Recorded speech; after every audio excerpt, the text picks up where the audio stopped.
बिस्मिल्लाहिर्रहमानिर्रहीम। आज की इस वीडियो में हम ये जानेंगे कि गुस्ल के फ़र्ज़ कितने और कौन कौन से हैं। अगर गुस्ल में से कोई फ़र्ज़ छूट गया गुस्ल करते वक्त, तो अब गुस्ल का क्या हुक्म होगा? गुस्ल होगा या नहीं होगा, या दोबारा करेंगे? जान लीजिए कि गुस्ल के अंदर आप कोई भी गुस्ल करते हैं तो उसके अंदर 3 फ़र्ज़ हैं जिनका मुकम्मल करना ज़रूरी है।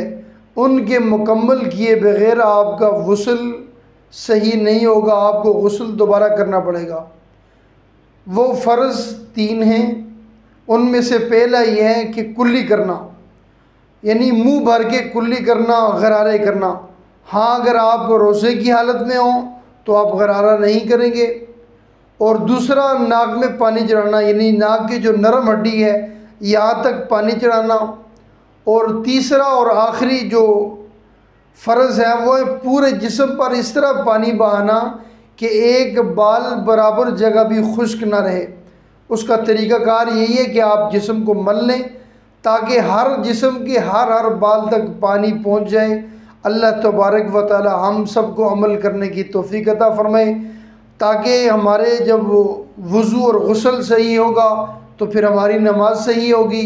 नमाज सही होगी तो हमें सवाब मिलेगा, अल्लाह राज़ी होगा।